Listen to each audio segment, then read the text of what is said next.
From the home of TV news, interviews and reviews, this is The Custard TV Live. It's the Custard TV podcast. I am Luke, joined as always by, I'm going to call you my faithful companion. Does that sound a bit superhero-ish, Matt? It sounds a bit patronising.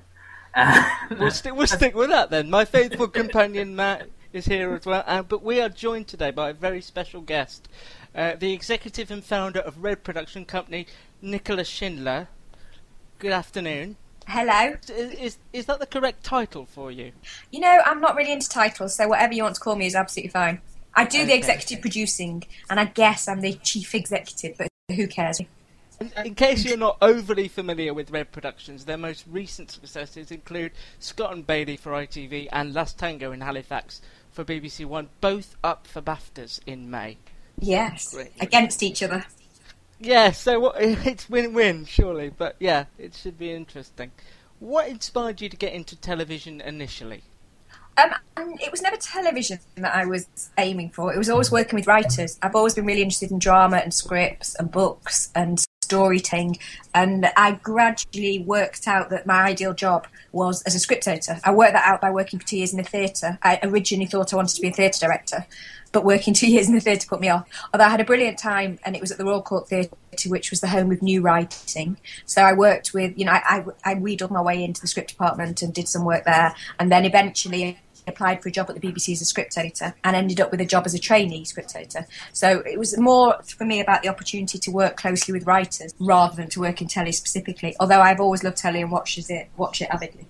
I started at the BBC as a trainee script editor and then went over to Granada to work on Cracker after a year at the BBC. I'm so envious you worked on Cracker. That is still one of my all-time favourites.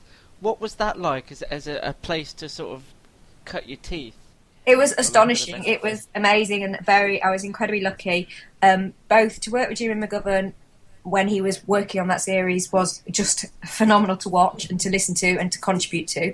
And also the people I was working with at Granada were really quite amazing. It was like the tail end of when all that creativity that came in the 60s and it had carried through. There was a woman called Sally Head who was running the drama department who was just fantastically inspirational. And Gub Neal was the producer of Cracker, and he was very reaching for the stars and pushing people to achieve and be better. And the great thing as a script editor was Jimmy made up those stories. There was no such thing as police procedure. No one cared about any of that. It was all about the why. It was all about the psychology of crime. But really it was about the psychology of all of us, and he was just using those crimes to say some things that he feels very passionately about. So it was an incredible experience.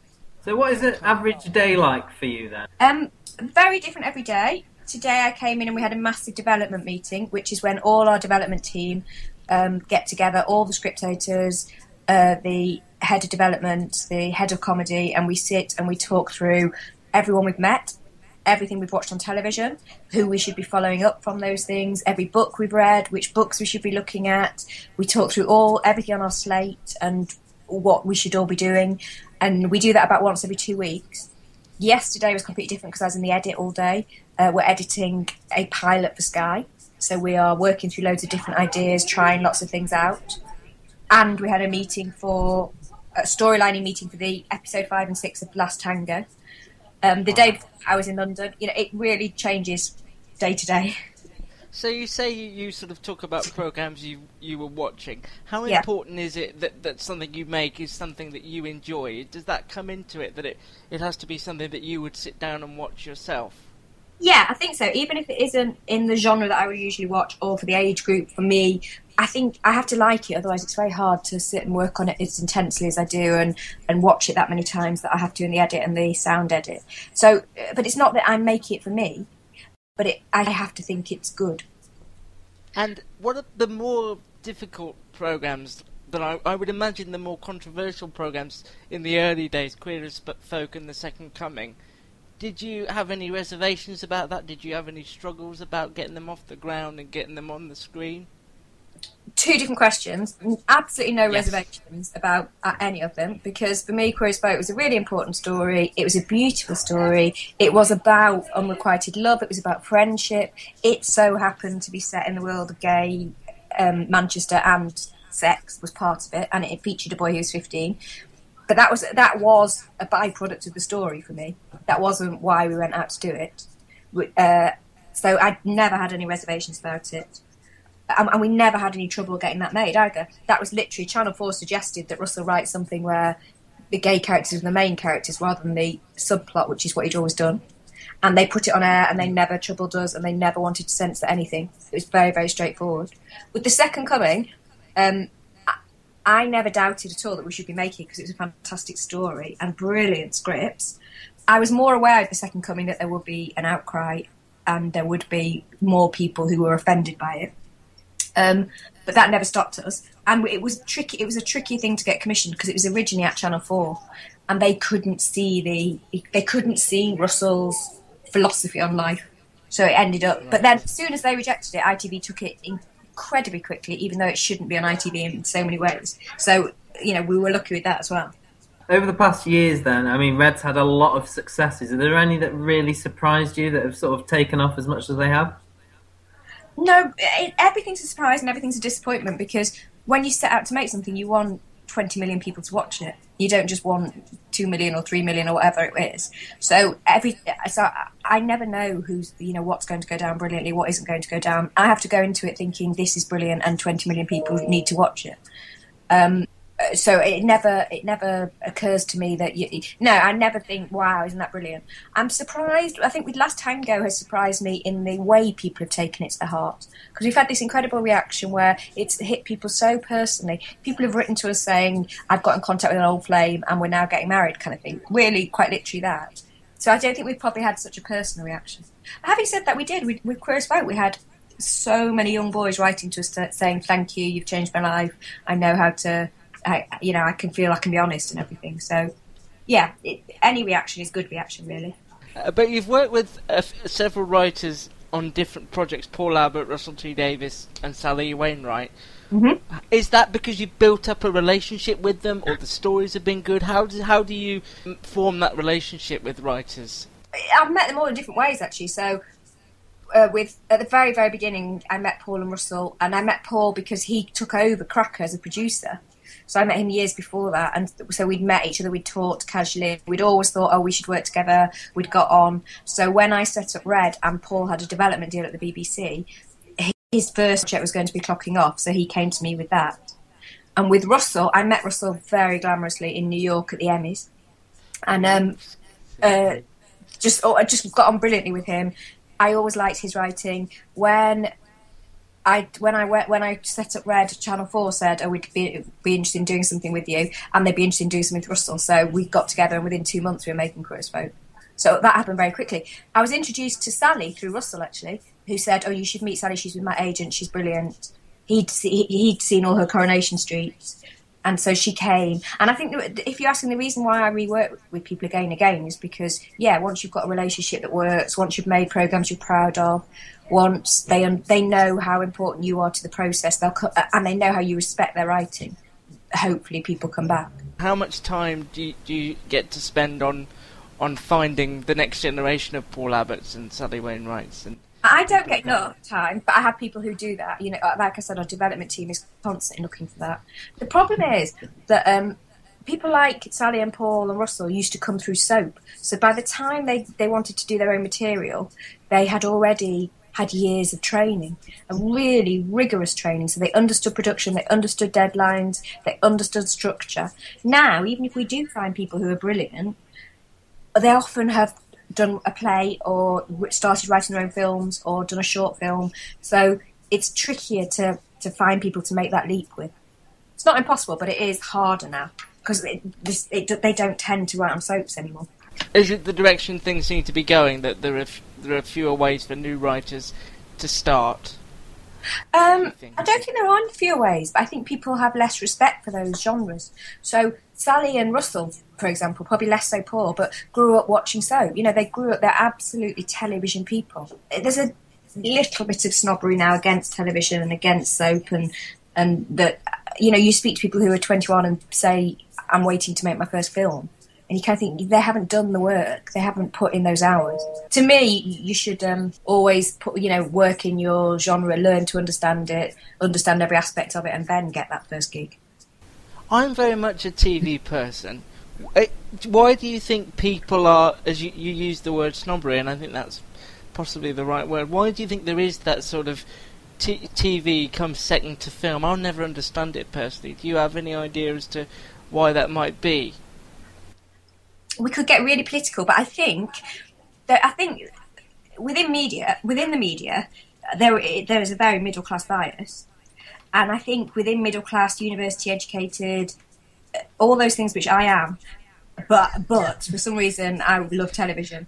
But there is like that emphasis that film is the place you want to be. And for the first 5 years of me setting up Red, all any journalist would ask me is, and when are you going to do films? As if I had to want to move on to films, rather than understand that I was very happy in the genre that I'm in. So what do you think of the current state of British TV, in particular in drama? In terms of drama and comedy, I think there's loads of brilliant new stuff. I think, you can see from people's reaction to Broadchurch, you can see from people's reaction to Last Tango, or there's brilliant new comedies coming through like Plebs or Bluestone 42, whatever it is. I think there's a really good amount. I think it's in a really healthy place. I think, people have had to go back to basic creativity because there's a lot of lack of money, and I think it's really benefited.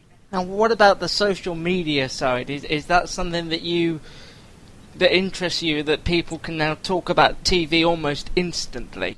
Yeah, no, I like watching Twitter while our programmes are on, although it is a bit annoying because you do want to say concentrate, and it's very hard to stop getting involved in conversations as well. Thought is always that if you're watching Scott and Bailey and you're twittering during it, then you're not really watching Scott and Bailey, are you?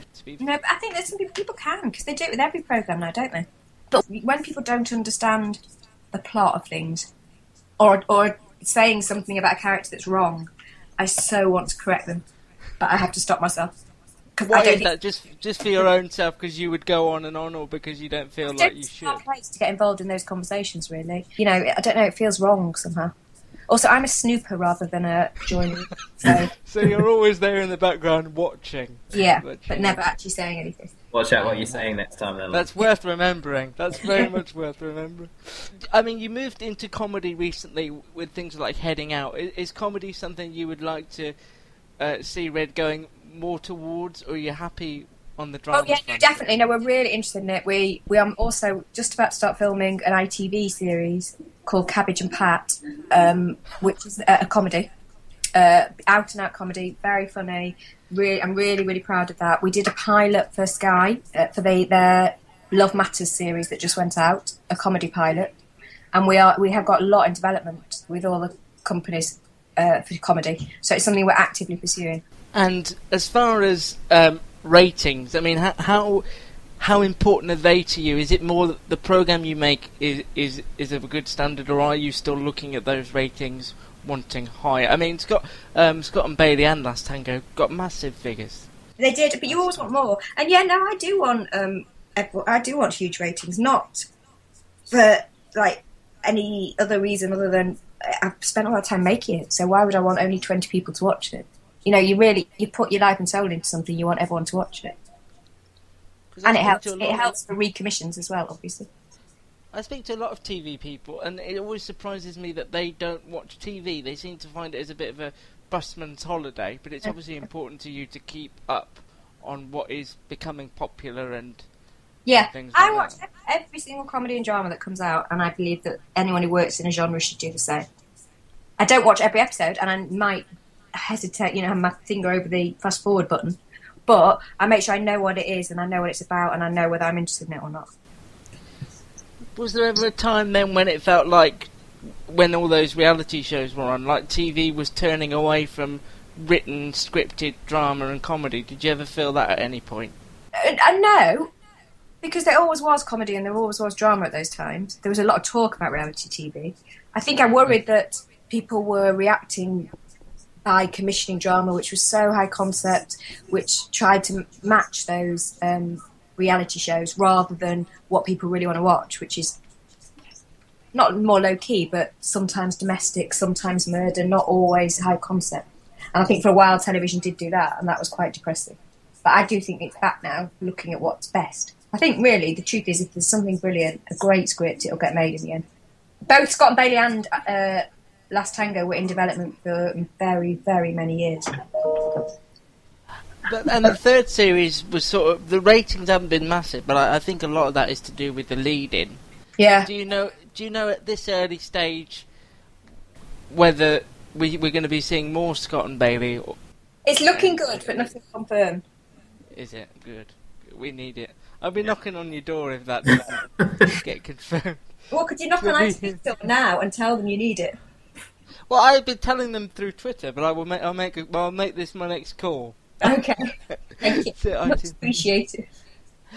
As far as Last Tango, you'll be are you filming that yet, or are you about to film it? Sally's written 4 scripts already, which are stunning pieces of work, really amazing. So we're really excited to start filming that again. And I have been lucky enough to speak to Anne Reid a couple of times, who has said to me most recently that she's never had a reaction to something like she received with Last Tango. I know, it's great.